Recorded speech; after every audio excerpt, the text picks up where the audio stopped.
शुरुआत करते हैं। এই হচ্ছে আমাদের টিভি ইউনিট। সত্যি কথা বলতে আমরা দুজনেই খুব এক্সাইটেড ছিলাম টিভি ইউনিটটা দেখে।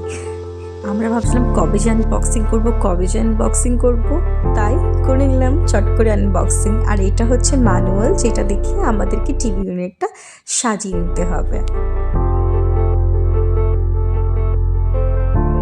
ম্যানুয়াল, এখানে কি কি আইটেম দেওয়া আছে, সাথে সব দেওয়া আছে এখানে, আর কিভাবে এটা অ্যাসেম্বল করতে হবে সেটা স্টেপ বাই স্টেপ দেওয়া আছে।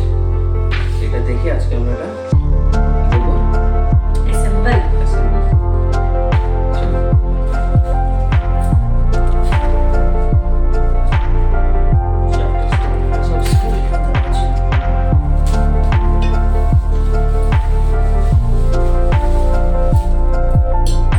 This one, my favorite.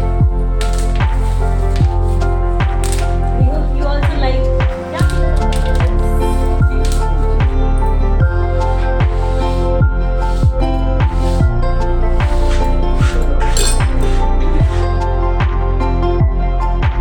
বাপরে, বেশ অনেক কিছুই বেরোলো এই ছোট্ট একটা বক্সের ভেতর থেকে। আর তার ইনস্ট্রাকশনসও ছিল, বাট ট্রাস্ট মি, যতই সুন্দর ইনস্ট্রাকশন দিয়েছিল ততটাই বেশি কমপ্লিকেটেড ছিল এই টিভি ইউনিটের ডিজাইন। আমরা ঠিক পড়ে এই ইউটিউব ভিডিও দেখে অনেক কষ্ট নিষ্টে ফাইনালি আমাদের টিভি ইউনিটটা আমরা রেডি করতে পেরে আমরা খুব খুশি হয়েছিলাম।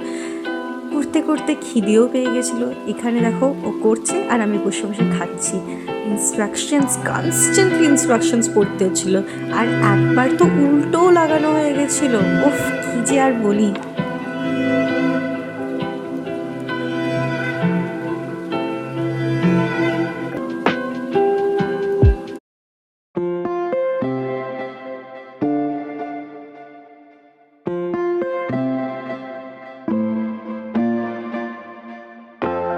দেখতে পাচ্ছেন এই ছোট ছোট স্ক্রু? উফ, ও মাই গুডনেস, এক একটা স্ক্রু খুঁজে বের করা কোনটা কোন অ্যাঙ্গেলে ফিট হবে খুব মুশকিল ছিল। বাট ফাইনালি যখন আমাদের এই দরজাটা রেডি হলো, কি বলবো, এত খুশি হয়েছিল কি বলার মতো না। আস্তে শেষমেশ অনেক কষ্ট করে ভালোবেসে আমরা রেডি করে নিলাম আমাদের টিভি ইউনিট।